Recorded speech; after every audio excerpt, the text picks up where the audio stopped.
اور جب میری ماں ان کو ایسا کرنے سے روکتی ہے تو وہ لوگ میری ماں کو بھی گالیاں دیتے ہیں، مارتے پیٹتے ہیں اور مجھے بھی گالیاں دیتے ہوئے بدکاری کرنے کی کوشش کرتے ہیں۔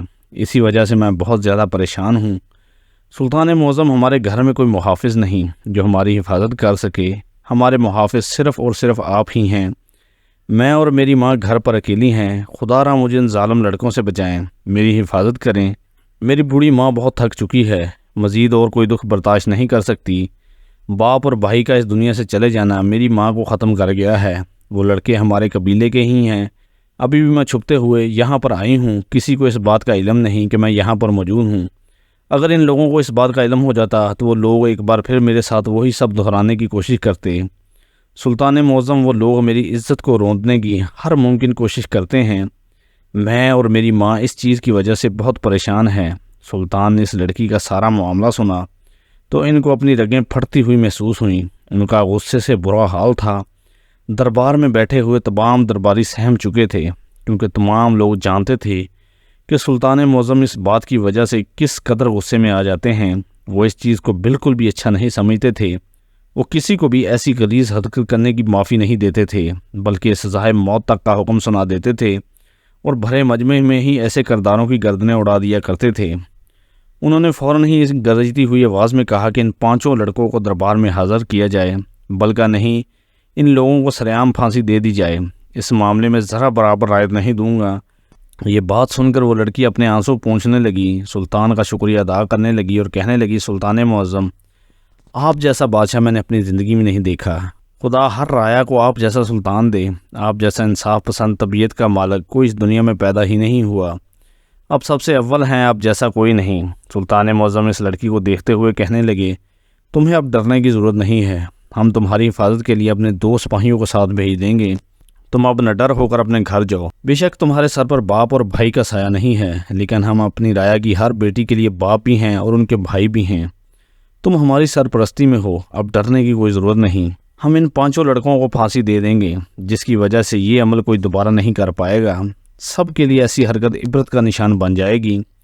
کوئی بھی مرد ہماری رایا کی بہن بیٹی کے ساتھ یہ نہیں کر پائے گا۔ انہوں نے یہ بولا تو وہ لڑکی مسکراتی ہوئی وہاں سے لوٹ گئی۔ اس لڑکی کے جانے کے بعد انہوں نے کچھ اور لوگوں کے مسائل سنے، اور جب تمام لوگ اپنے مسائل سلطان کو بتا کر چلے گئے، سلطان بہت زیادہ غصے کی حالت میں نظر آ رہے تھے۔ تو ایک وزیر نے ڈرتے ڈرتے سلطان سے مخاطب ہو کر کہنے لگے، سلطان معظم، میں اپنی جان کی مان پاؤں تو کچھ عرض کرنا چاہتا ہوں۔ انہوں نے وزیر کی جانب چنبے سے دیکھا اور کہنے لگے، کہو وزیر، کیا بات ہے؟ وزیر کہنے لگا، سلطان معظم، آپ ہر بار تصدیق کے بنا کوئی فیصلہ اور سزا نہیں سناتے ہیں، تو آج آپ نے یہ فیصلہ کیوں سنا دیا کہ ان 5 لڑکوں کو سرعام پھانسی دی جائے گی؟ میں مانتا ہوں وہ لوگ غلط ہیں۔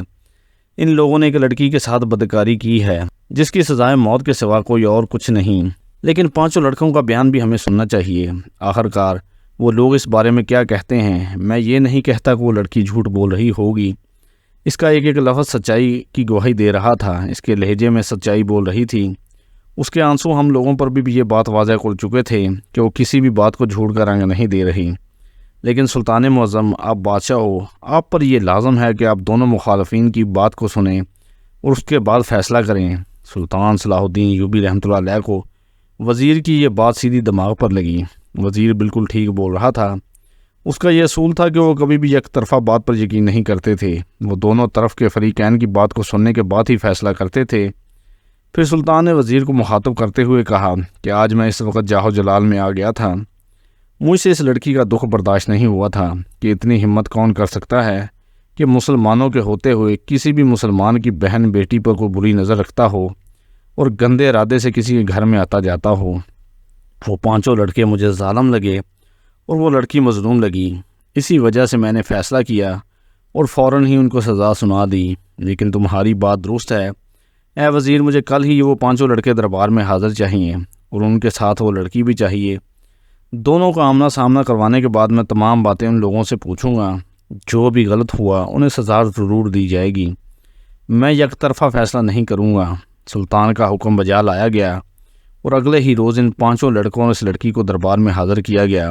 وہ لڑکی خوف زدہ نگاہوں سے ان لوگوں کو دیکھ رہی تھی اور وہ 5 لڑکے بھی تھر تھر کانپ رہے تھے۔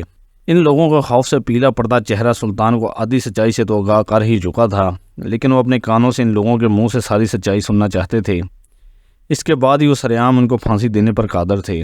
سلطان صلاح الدین ایوبی رحمۃ اللہ علیہ نے اپنی روب دار آواز میں ان پانچوں لڑکوں کو مخاطب کیا اور کہنے لگے، تم لوگوں کو شرم نہیں آئی ایک معصوم لڑکی کے ساتھ یہ ظلم کرتے ہوئے؟ اور تم لوگوں کو خوف نہیں آیا کہ تم لوگ میری سلطنت میں یہ گستاخی کرنے جا رہے ہو؟ یہاں انسان رہتے ہیں، کوئی جنگل کے جانور تو نہیں رہتے کہ جن کو تم اپنی مرضی سے شکار کرتے رہو گے۔ تم لوگ جانتے ہو نا کہ یہاں پر جو بھی ظلم ہوتا ہے اس پر پردہ پوشی نہیں کی جاتی، بلکہ ان لوگوں کو سزا دی جاتی ہے۔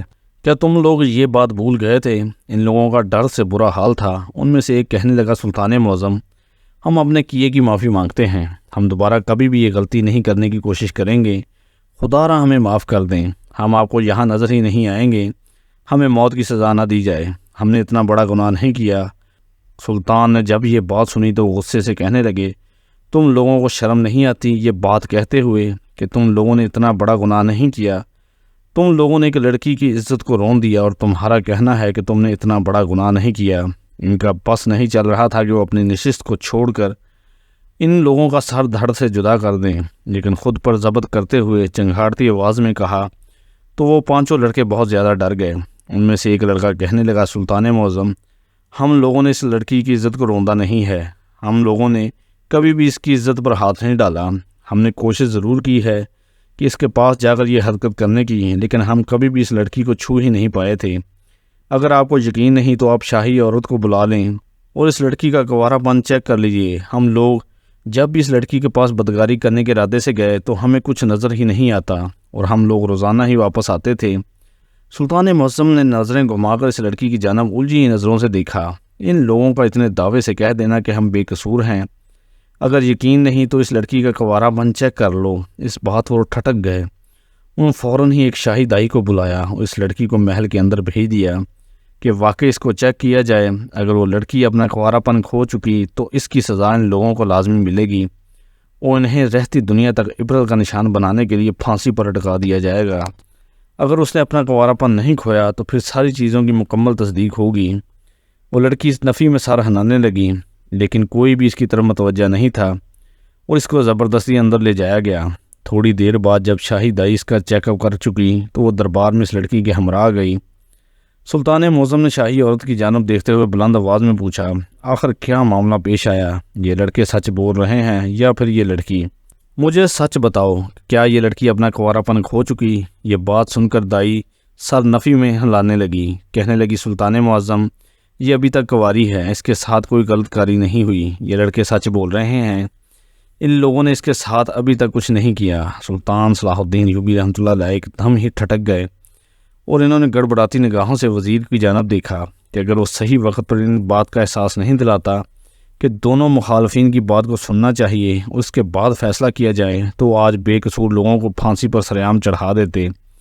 پھر سلطان نے فوراً اس لڑکی کی جانب دیکھا اور غراتی ہوئی آواز میں کہنے لگا، لڑکی، ہمیں جھوٹ سے سخت نفرت ہے، ہم نے کئی جھوٹ بولنے والوں کو کال کوٹری میں بند کیا ہوا ہے، اگر تم ہم سے جھوٹ بولو گی اور ہمیں گمراہ کرو گی تو ہم تمہارے ساتھ بھی یہ کرنے سے گریز نہیں کریں گے اور تمہیں بھی ہم زندان میں ڈال دیں گے۔ یہ بات سن کر وہ لڑکی سسکنے لگی، روتے ہوئے کہنے لگی، سلطان معظم، ان لوگوں نے میرے ساتھ زبردستی کرنے کی ہر ممکن کوشش کی تھی اور یہ لوگ ہر روز ایسا کرتے ہیں، کیونکہ میری ماں کو صحیح طرح سے نظر بھی نہیں آتا، لیکن میری ماں نے مجھے ایک آیت سکھائی ہے، جب بھی یہ لوگ میری طرف غلط کاری کے لیے ہاتھ بڑھاتے تو میں اس آیت کا ورد کرنا شروع کر دیتی، جس سے سامنے میں موجود دشمن اندھا ہو جاتا ہے، اسے سامنے کوئی چیز نظر نہیں آتی اور وہ ادھر ادھر گرنے لگتا ہے اور وہاں سے لوٹ جاتا ہے۔ یہ لوگ جس طرح میرے پاس آتے میں خوف سے زرد پڑ جاتی، میرا بعض اوقات دماغ کام نہیں کرتا کہ میں کیا کروں، اس وقت مجھے وہ آیت ہی یاد آتی جس کا میں ورد کرنے لگ جاتی، جس کی وجہ سے یہ لوگ اندھے ہو جاتے اور اس کے بعد یہ لوگ مجھے بنا چھوئے ہی لوٹ جاتے۔ سلطان نے جب یہ بات سنی تو وہ حیران ہو گئے، کہنے لگے، آخر یہ کون سی آیت ہے جس کو پڑھنے سے سامنے موجود دشمن اندھا ہو جاتا ہے اور اس کو کچھ نظر نہیں آتا؟ تو وہ کہنے لگی، سلطان معظم، یہ قرآن پاک کی ایک آیت ہے جس کو پڑھنے سے ایسا ہوتا ہے اور اس کا ثبوت آپ کے سامنے یہ 5 لڑکے ہیں۔ سلطان صلاح الدین ایوبی رحمۃ اللہ علیہ یہ بات سن کر حیران ہو گئے اور انہوں نے ان لوگوں کی جانب دیکھا اور پوچھنے لگے کہ یہ لڑکی واقعی سچ کہہ رہی ہے؟ تو وہ لڑکے کہنے لگے، ہم جب بھی اس لڑکی کے پاس گئے ہم اسے چھو ہی نہیں پائے، ہم جب جب اس کی طرف قدم بڑھانے کی کوشش کرتے ہیں یہ کسی آیت کا تیز آواز میں ورد کرنے لگ جاتی ہے، جس کی وجہ سے ہمیں کچھ نظر نہیں آتا اور ہم لوگ اندھے پن میں واپس آ جاتے ہیں۔ سلطان بہت تعجب زدہ ہوئے، انہیں یقین نہیں آ رہا تھا کہ ایسا بھی ہو سکتا ہے، لیکن سلطان نے اس لڑکی کی جانب دیکھتے ہوئے کہا، تو اس دن تم نے مجھے ساری سچائی سے آگاہ کیوں نہیں کیا تھا؟ تم نے مجھ سے کہا تھا کہ تمہارے ساتھ غلط کاری ہوئی ہے اور تمہارے محلے کے ان 5 لڑکوں نے کی ہے۔ تم نے مجھے یہ نہیں بتایا تھا کہ یہ لوگ تمہارے ساتھ یہ غلط کاری کرنے کی کوشش کرتے ہیں اور روز تمہیں تنگ کرتے ہیں۔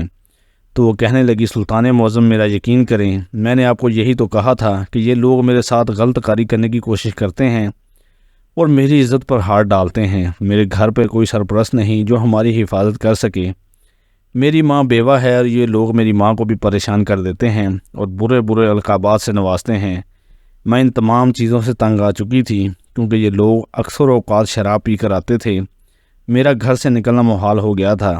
ہمارے گھر میں فاقے ہونے لگے تھے کیونکہ نہ میں گھر سے باہر جاتی تھی، نہ میری ماں گھر سے باہر نکل پاتی تھی، کیونکہ میری ماں کو خوف ہوتا تھا کہ اگر وہ گھر سے باہر گئی تو یہ لوگ دن کے وقت بھی گھر کے اندر آ کر میرے ساتھ بدتمیزی کر سکتے ہیں۔ یہ بات سن کر سلطان صلاح الدین ایوبی نے گرجتی ہوئی نگاہوں سے ان 5 لڑکوں کو دیکھا جو سر جھکائے ہوئے تھر تھر کانپ رہے تھے۔ سلطان نے کہا کہ تم لوگوں کو شرم نہیں آتی؟ تمہارے گھر میں کیا ماں بہن نہیں ہے جو تم کسی اور کی بہن بیٹی کے ساتھ یہ سب کرنا چاہ رہے ہو؟ اگر اس کے سر پر کسی کا سایہ نہیں تو تم لوگ اس طریقے سے لوگوں کی ماؤں بہن اور بیٹیوں کی عزتوں کو پامال کرو گے۔ ہر مرد کا فرض ہوتا ہے کہ ہر عورت کی عزت کرنا۔ آج تم لوگ کسی کی بہن بیٹی کے ساتھ یہ کرو گے تو کل کو تمہاری بہن بیٹی کے ساتھ بھی یہی سب کچھ ہوگا۔ یہی مقافات عمل ہیں اور تم لوگوں کو اس چیز کی بالکل معافی نہیں دی جائے گی۔ ہر حال میں تمہیں سزا ملے گی اور تم لوگوں کی سزا 6 ماہ تک کال کوٹری میں بند رہنا، اور تم لوگوں کو کسی بھی سکون دہ چیز سے راستہ نہیں کیا جائے گا۔ کھانا بھی صرف ایک وقت کا ملے گا اور کسی سے ملاقات کا موقع بھی نہیں دیا جائے گا۔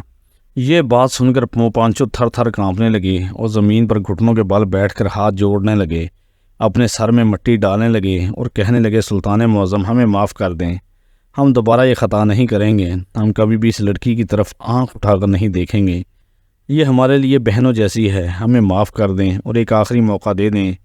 سلطان معظم نے اس لڑکی کی جانب دیکھا جو رو رو کر اداس اور لال ہوئی آنکھوں سے ان 5 کو دیکھ رہی تھی۔ سلطان نے کہا کہ اگر یہ لڑکی تمہیں معاف کر دیتی ہے تو پھر میں تم لوگوں کو معاف کر دوں گا، اگر اس نے تم لوگوں کو معاف نہیں کیا تو تم لوگوں کے لیے سزا منتخب کر دی جائے گی جس کو تم لوگوں کو ہر حال میں پورا کرنا ہوگا۔ وہ لوگ فوراً ہی یہ بات سن کر اس لڑکی کی طرف گھومے اور گڑ گڑاتے ہوئے کہنے لگے، ہمیں معاف کر دو، ہم دوبارہ تمہاری طرف آنکھ اٹھا کر نہیں دیکھیں گے، بلکہ تمہارے گھر کے پاس سے بھی نہیں گزرنا اپنی توہین سمجھیں گے۔ تم آج سے ہماری سگی بہن ہو، ہماری بات کو نظر انداز نہ کرو، ہمارے گھر والے بہت زیادہ پریشان ہو جائیں گے، ہمیں معاف کر دو۔ اس لڑکی نے جب ان 5 کو اپنے قدموں میں گرتے ہوئے دیکھا تو سارا آسمان کی جانب اٹھا کر اللہ کا شکر ادا کرنے لگی اور اس کے بعد سلطان صلاح الدین ایوبی کی جانب دیکھتے ہوئے کہنے لگی، سلطان معظم میں ان لوگوں کو معاف نہیں کرنا چاہتی ہوں، ان لوگوں نے میری عزت کو خراب کرنے کی ہر ممکن کوشش کی ہے، میں نے عذاب ناک راتیں گزاری ہیں جس کے بارے میں صرف میں ہی جانتی ہوں، میری ماں ہر وقت میری وجہ سے پریشان رہتی تھی، ہمارا جینا ان لوگوں نے محال کر دیا تھا۔ سلطان معظم ان لوگوں کو بالکل معاف نہیں کرنا چاہتی ہوں، آپ ان لوگوں کو جو سزا دینا چاہتے ہیں وہ لازمی دیں، اور ہر انسان کو اس بارے میں معلوم ہونا چاہیے کہ جو بھی بنت ہوا کو روکنے کی کوشش کرے گا اس کو اس طریقے کی ہی سزا دی جائے گی۔ اس کی آواز پورے محل میں گونج رہی تھی۔